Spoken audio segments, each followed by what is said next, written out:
ముఖ్యమంత్రి రేవంత్ రెడ్డి ప్రసంగాన్ని BRS party బహిష్కరించింది. Governor ప్రసంగానికి ధన్యవాదాలు తెలిపే తీర్మానంపై సీఎం సమాధానమిస్తుండగా బీఆర్ఎస్ సభ్యులు సభ నుంచి వాకౌట్ చేశారు. బీఆర్ఎస్ అధినేత కేసీఆర్ చావును కోరుకున్న నాయకుడికి ప్రసంగాన్ని తాము బహిష్కరిస్తున్నామని వాకౌట్ కు ముందు ప్రకటించారు.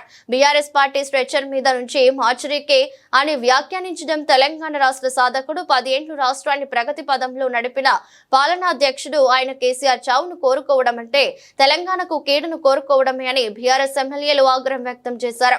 అందుకు నిరసనగా తాము సీఎం ప్రసంగాన్ని బహిష్కరిస్తున్నామని చెప్పుకొచ్చారు.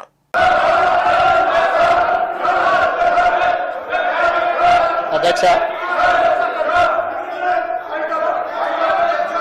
ఉభయ సభలను ఉద్దేశించి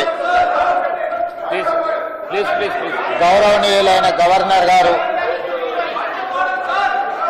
ప్రసంగం సందర్భంగా వారికి మనస్ఫూర్తిగా ధన్యవాదాలు తెలియజేస్తున్నా. గౌరవనీయులైన గవర్నర్ గారి ప్రసంగానికి ధన్యవాద తీర్మానాన్ని ప్రవేశపెట్టిన తెలంగాణ శాసనసభ విప్ ఆది శ్రీనివాస్ గారు ప్రతిపాదించగా వేముల వీరేశం గారు మద్దతుగా ప్రసంగించారు. బీఆర్ఎస్ పార్టీ నుంచి శాసనసభ్యులు జగదీశ్వర్ రెడ్డి గారు, భారతీయ జనతా పార్టీ సభాపక్ష నాయకుడు ఏలేటి మహేశ్వర్